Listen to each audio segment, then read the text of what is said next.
بسم اللہ الرحمن الرحیم۔ السلام علیکم ورحمۃ اللہ وبرکاتہ۔ بسم اللہ الرحمن الرحیم۔ سبق نمبر 8۔ آج کے سبق کے اندر ہم 3 علامتیں پڑھیں گے، ہما، کما اور تما۔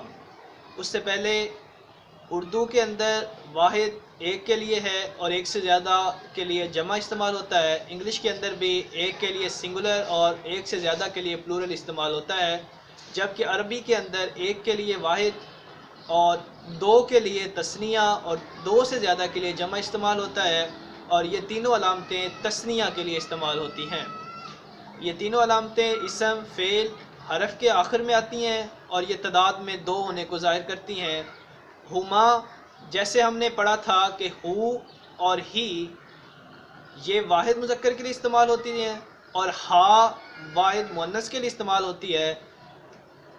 ہما ان دونوں کے تثنیہ کے طور پر استعمال ہوتی ہے، یعنی مذکر اور مؤنث دونوں کے تثنیہ کے اندر ہما کی علامت استعمال ہوتی ہے، اور اس علامت کا ترجمہ ان دونوں کیا جاتا ہے۔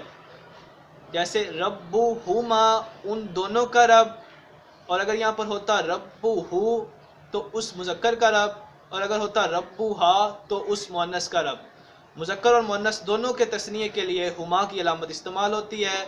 ولیہما، ان دونوں کا دوست، نفعہما، ان دونوں کا فائدہ، ارحمہما، ان دونوں پر رحم فرما، ابوہما، ان دونوں کا باپ، کنزہما، ان دونوں کا خزانہ، قومہما، ان دونوں کی قوم، احدہما، ان دونوں میں سے ایک۔ یہاں پر ان دونوں ہما کا ترجمہ کیا گیا ہے۔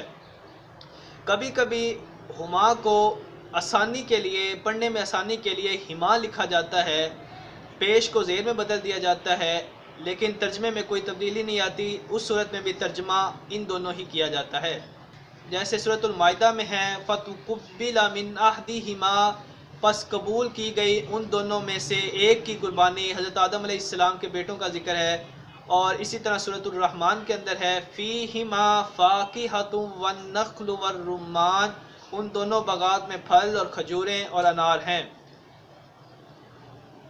کما، جیسے ہم نے پڑھا کا اور کی، یہ واحد کے لیے استعمال ہوتی ہیں، کا مذکر کے لیے اور کی مؤنث کے لیے۔ اسی طرح کما تثنیہ کے لیے استعمال ہوتی ہے، مذکر اور مؤنث دونوں کے تثنیہ کے طور پر کما کا لفظ یوز ہوتا ہے۔ اس علامت کا ترجمہ تم دونوں کیا جاتا ہے، جیسے ربکما، تم دونوں کا رب، علیکما، تم دونوں پر، احدکما، تم دونوں میں سے ایک، معکما، تم دونوں کے ساتھ، قلوبکما، تم دونوں کے دل، اتبعکما، اس نے پیروی کی تم دونوں کی۔ تما، یہ علامت صرف افعال کے آخر پر آئے گی اور اس کا ترجمہ تم دونوں کیا جائے گا۔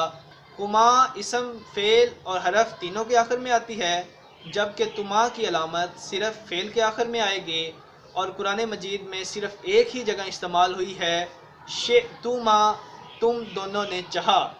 جس طرح ہم نے افعال کی علامات میں پڑھا تھا تا زبر تا اور تا زیر تی، تا زبر واحد مذکر کے لیے اور تا زیر واحد مؤنث کے لیے۔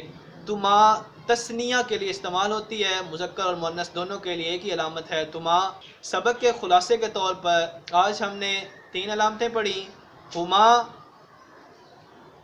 وہ دونوں یا ان دونوں، کما تم دونوں، اور تما یہ بھی تم دونوں کے لیے استعمال ہوتا ہے۔ کما اسم، فعل اور حرف تینوں کے اینڈ پہ آئے گا، اور تما یہ صرف افعال کے آخر میں آئے گا۔ اس کے ساتھ ہمارا سبق نمبر 8 مکمل ہوتا ہے۔ السلام علیکم۔